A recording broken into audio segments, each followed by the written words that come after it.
Hello everyone and welcome to the first part of Let's Play King's Bounty Warriors of the North Ice and Fire. Ice and Fire is I think the fourth part in the King's Bounty series, and I've played some of the previous parts, had a lot of fun with those games, so when I saw the full package of King's Bounty games on Steam for a reduced price, I just had to buy them and to try some of these newer parts of the series.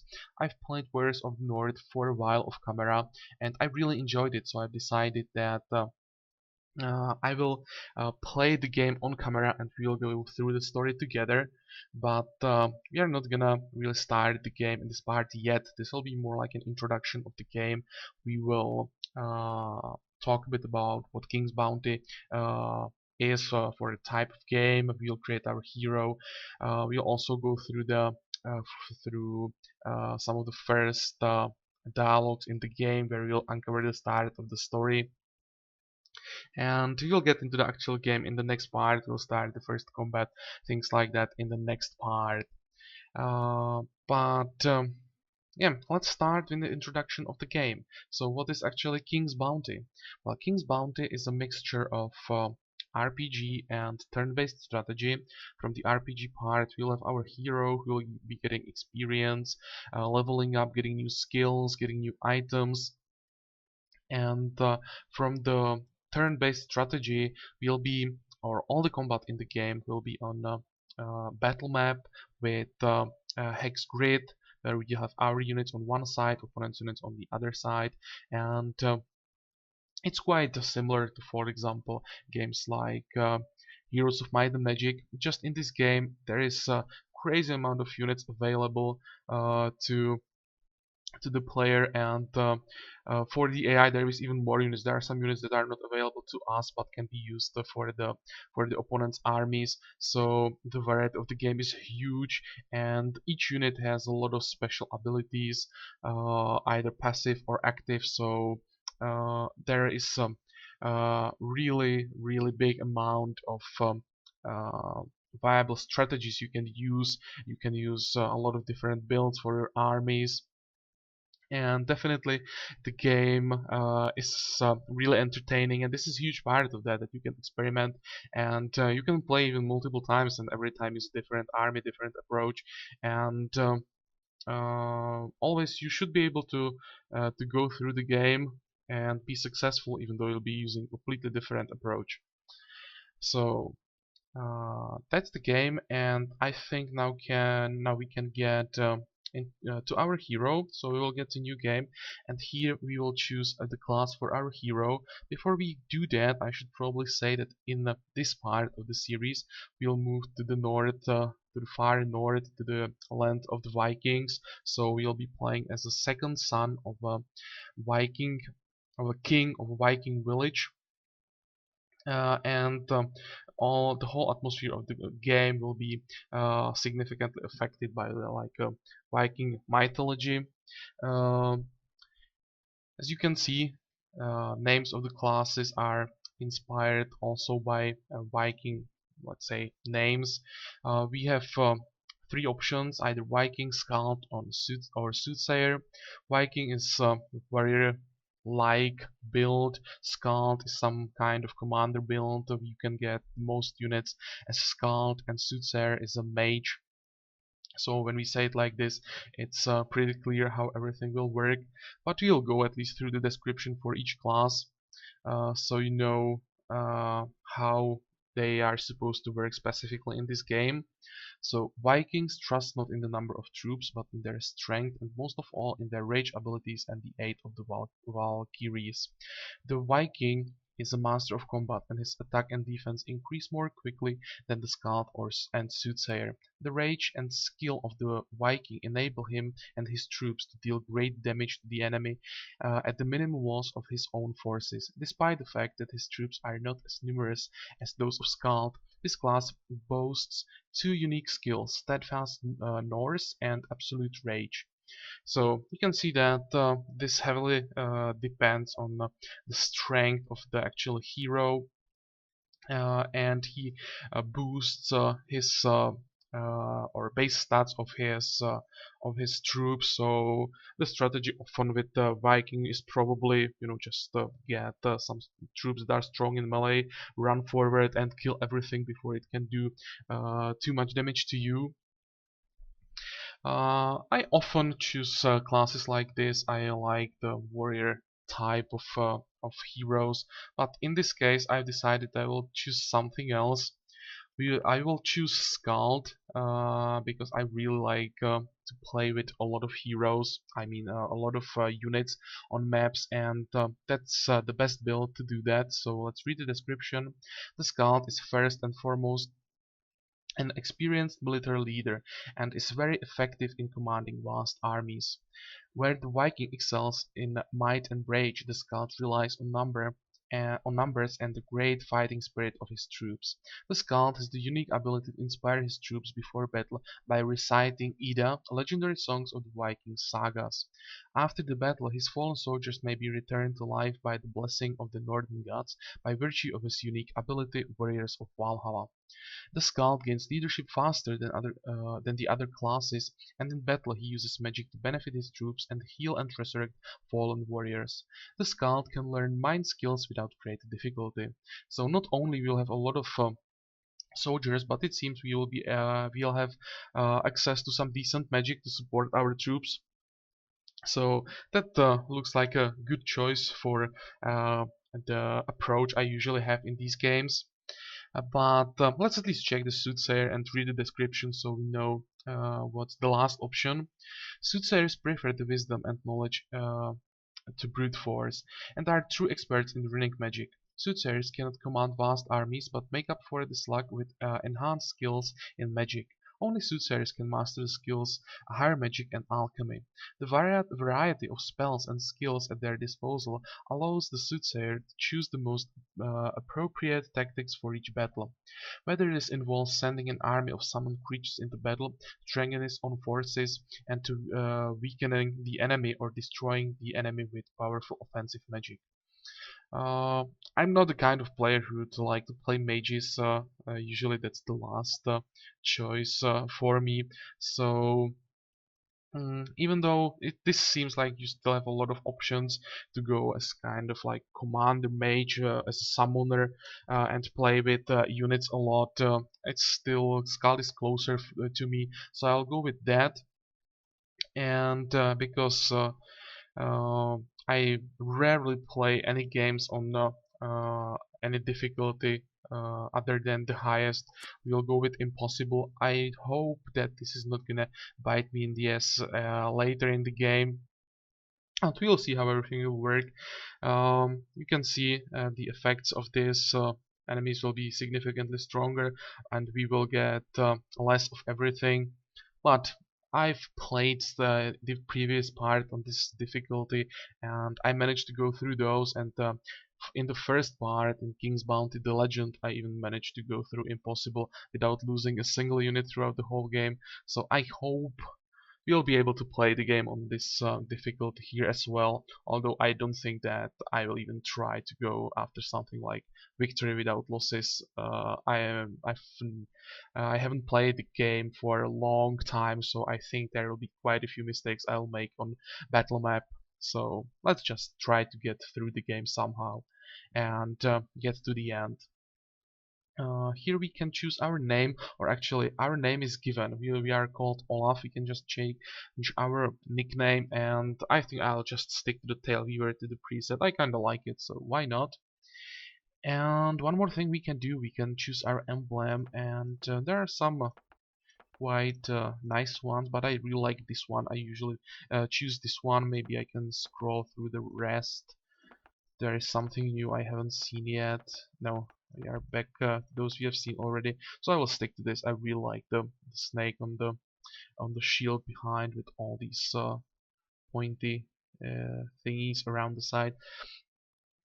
So let's go and continue. Yeah, we are Skald. We have our emblem, name, impossible difficulty. Okay, continue.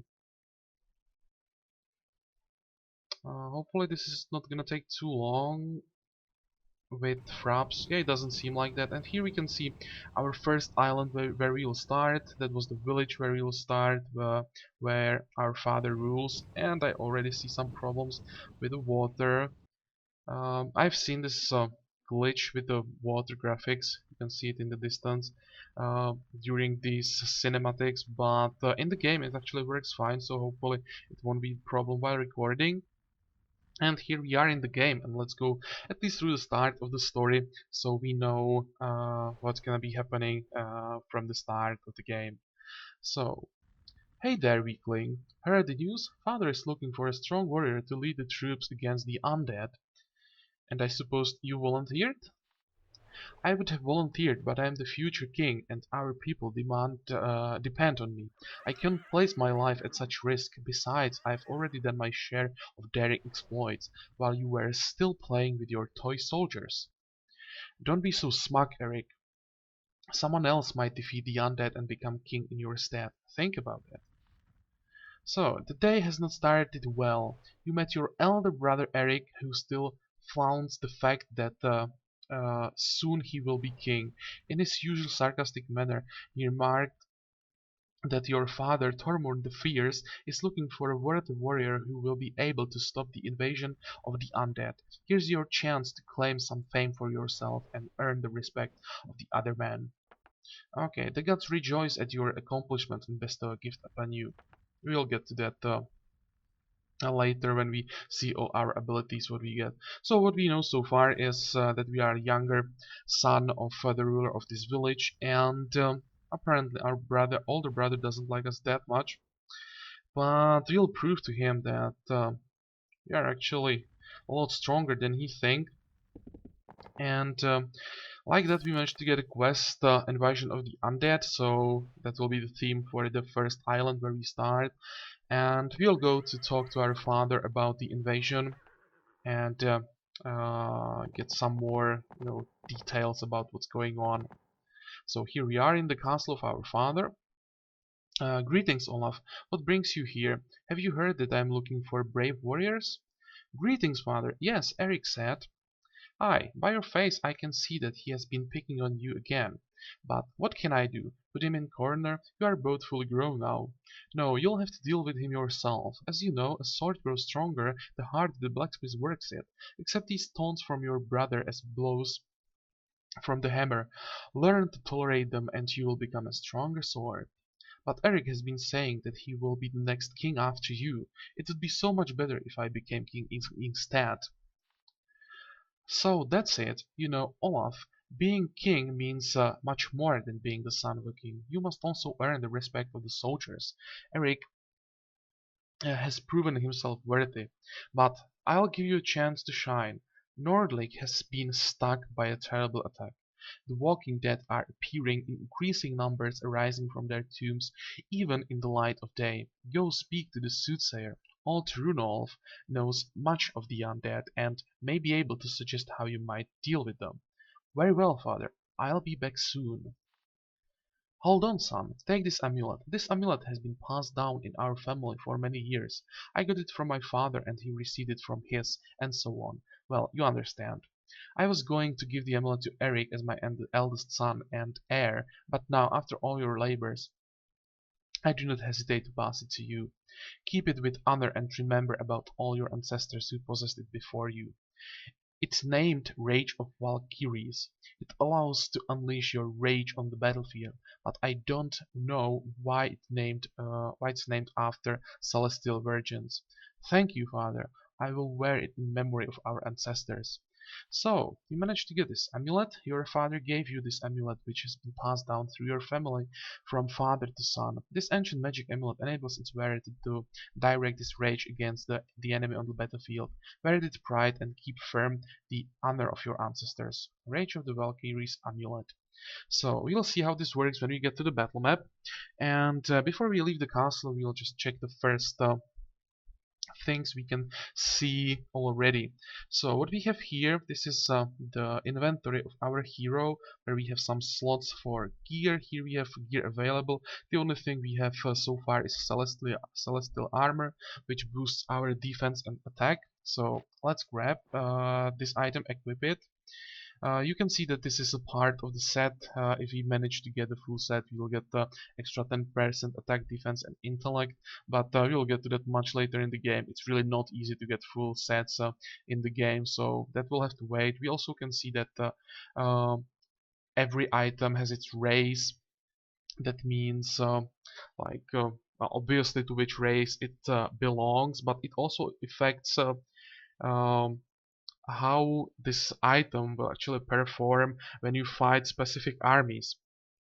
Some items actually don't like when you are fighting, for example, their own race, and here in the game some items even have some kind of will of their own, and if you piss them off too much by fighting units that they're like, they can actually like rebel against you, and they'll stop working, and you will have to suppress them to make them work again, and that's pretty difficult, but we will get eventually to this. And maybe when we get to an item that will have problems with our approach, we can talk about this a bit more, and we can talk about all this thing, how you can actually fight your own items. There are also items that can be upgraded in the game. Maybe we can see it somewhere here. No, I don't think so. But those are items that can be upgraded either once or even multiple times. And again, to upgrade them, you have to fight some kind of guards within the item to unlock their better abilities. So it's not only interesting fights on the battle map, all this gearing process and upgrading your items, it's extremely interesting, and it's one of the things that really makes this game extremely enjoyable.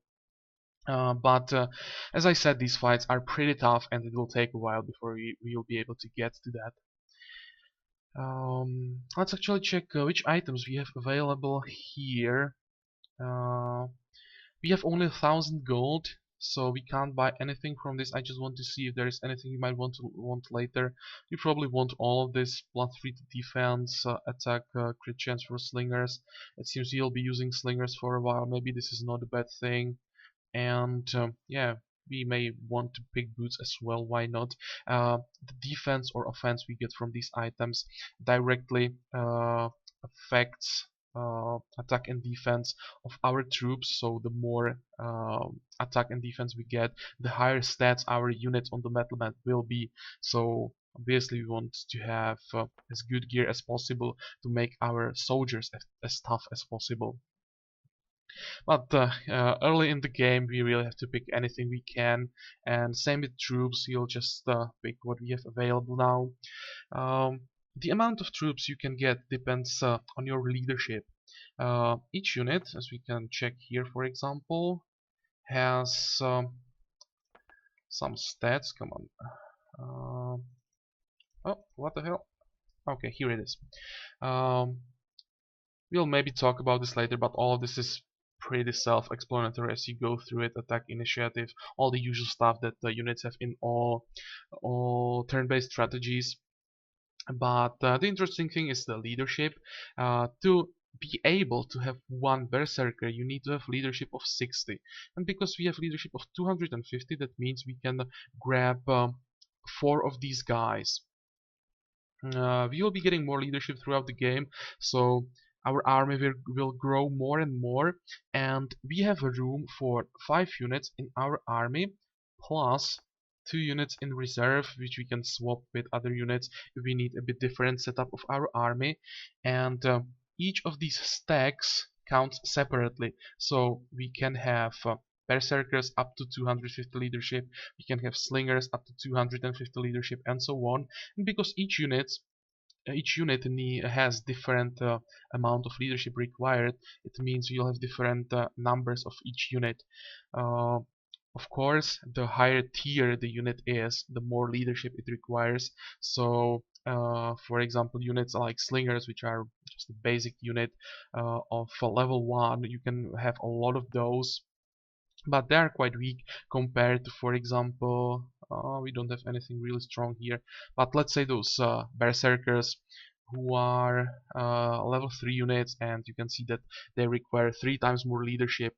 So they hit harder, they have more hit points, but you can't have that many of them. So now we can buy some units here when we are in the castle, but do we have enough gold to actually get them? We have maximum amount of berserkers, so we don't have to care about that. We have maximum amount of slingers, Vikings, and we can at least pick Skalds, and we can get up to 7 of these, and it will cost us 350 gold. Actually, yeah, let's grab those. I will try to fill this up with basically anything from the start.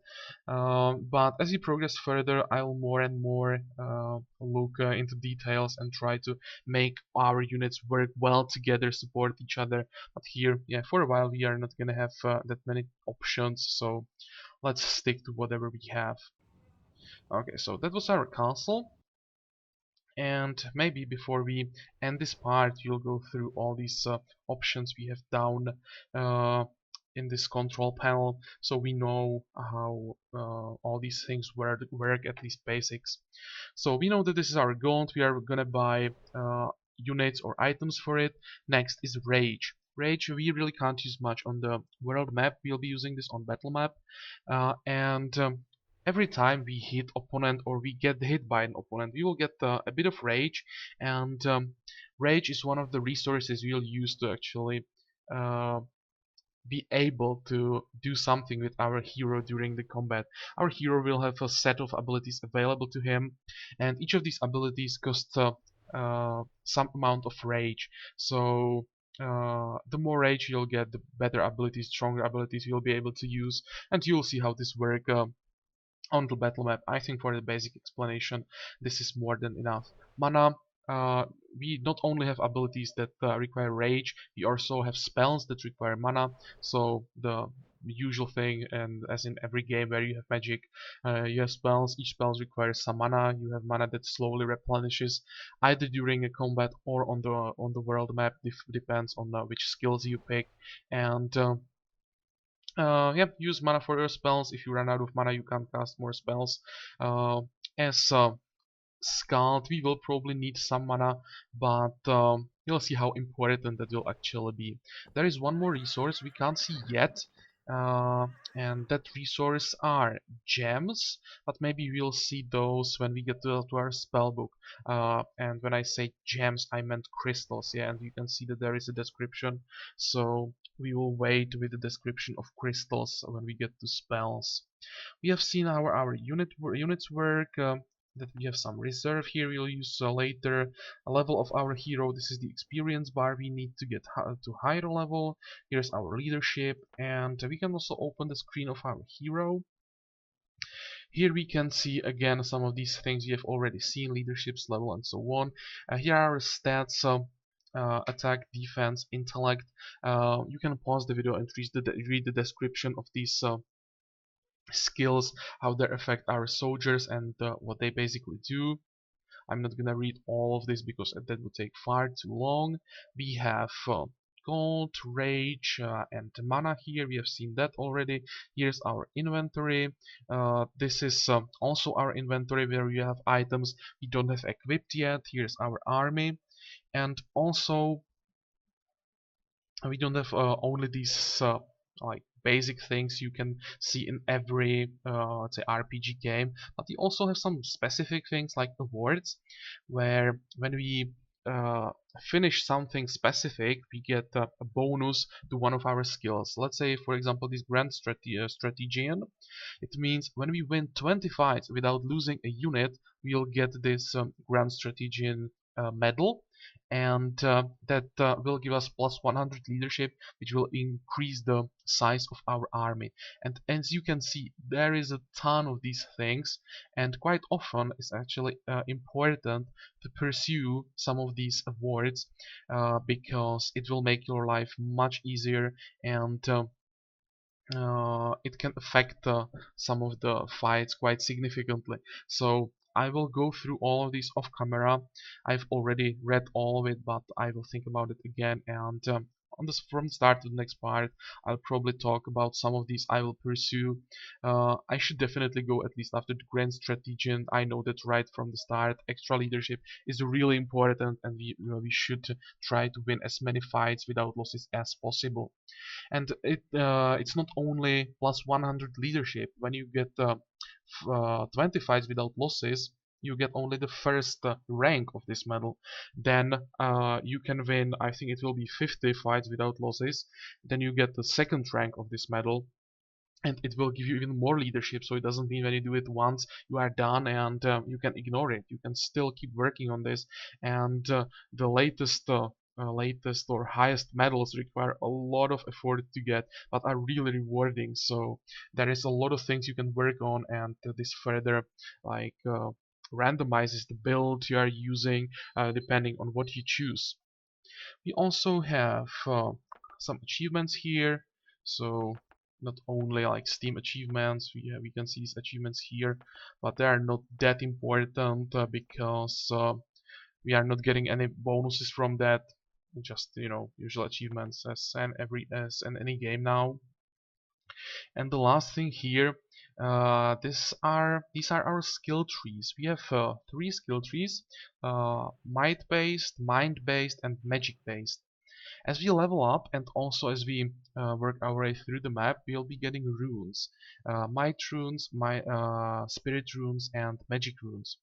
Each of the skills here requires a certain amount of runes to be activated. Let's say heroism. To activate it or to unlock it, to unlock its first level, we need for might runes and one spirit rune. Once we unlock this, we can either keep leveling it to higher levels. For that we will need more runes, or if we unlock resistance and heroism, we'll be able to get to onslaught, and like that we progress through the skill tree.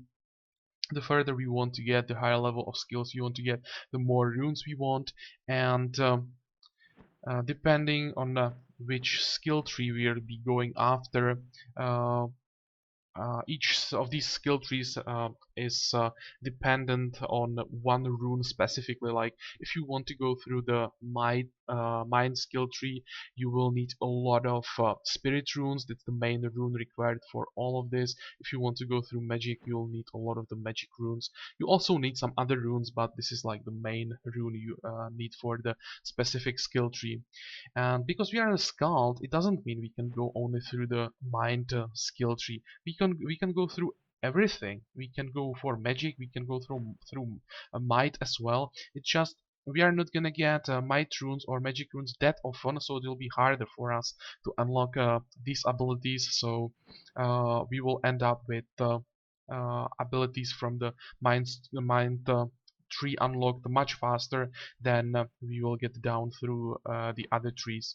But we have seen in the description of our class that maybe it won't be that hard to go through the magic, so we'll see. Probably I will try to unlock some of these things quite early to get to some spells, because that will be pretty important. And now when I mention spells, let's talk about magic a bit. Yeah, we have seen this. Spells. So how does spells work? There are multiple schools of magic: order spells, distortion spells, chaos spells, and rune spells. And you also have wanderer spells. Wanderer spells are spells that you can use on the world map.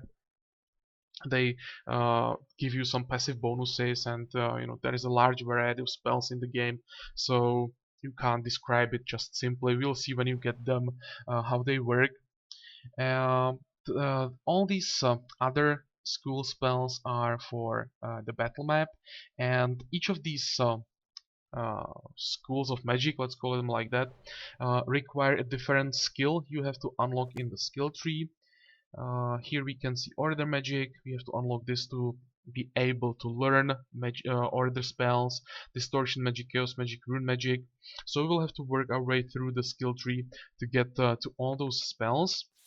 But we can use these spells even before we get to memorize them. Before you unlock the skill for a specific School of Magic, you can still use some spells from the School of Magic if you find proper scrolls for the School of Magic. For example, here we don't have a bless spell memorized, and we can't memorize it yet because we don't know the order School of Magic, but we can use it once because we have one scroll that has bless available. When we unlock the order magic, we'll be able to use this button to memorize the spell, and then it will be moved from the scroll into the spell book, and it will be available as the heal, which is the only spell we have memorized at the moment. And also, when we learn this, we will learn the spell on level 1. And if you level up your knowledge of specific magic schools, you'll be able to upgrade your spells as well. So let's say the healing on level 1, it heals 55 health. When we upgrade it to level 2, it will be healing 165 damage. So the difference is quite significant, and the system of magic is quite complex. There are some tough decisions to make, what you want to focus on, which spells you want to boost, which will be the best for your specific like strategy or army you have decided to use. And there is really a lot to the system of magic.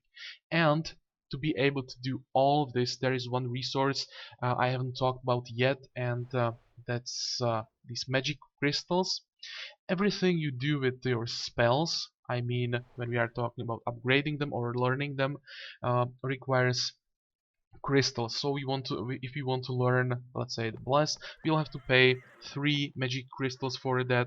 Not only knowing the appropriate magic school, but we still have to pay to learn the skill, or the spell. If we want to upgrade the spell, we also have to pay for it. But to cast it, we are casting it in for mana. So there are two different like resources you need for your magic to work. And one more thing here, this means how many scrolls we can actually have in our inventory at the time. So far we can have 8 different spell scrolls in our inventory. We can have, for example, bless like 10 times. Uh, it doesn't affect the amount of one specific spell if it only affects how many different scrolls you can have. And I think this is really enough for the description of magic. We spent quite a while here describing all of this, but it's really not that difficult when you get the spells and try it once. You'll see that it's actually quite simple, and you just have to think what you want to invest in, because for really quite a while you are not gonna have enough resources to like go after everything, and you have to prioritize quite a lot. What else do we have here? Quests. Here we can see that we have only one quest at the moment to go talk with our soothsayer. We have multiple quests here. This is our main quest, but we have a lot of side quests as well. Map. This is a map of this island, but there is also, I think, a world map somewhere. World map. Yep. So this is our island, and you can see that there is a lot of places where you'll be able to go, but we'll get to that significantly later. We still have a lot of things to do on our main island, but we'll get to that in the next part. I think for the explanation this will be enough, and I hope you will join me for the next part where we will get into the game and finally see some combat. Until then, have a good time, and bye bye.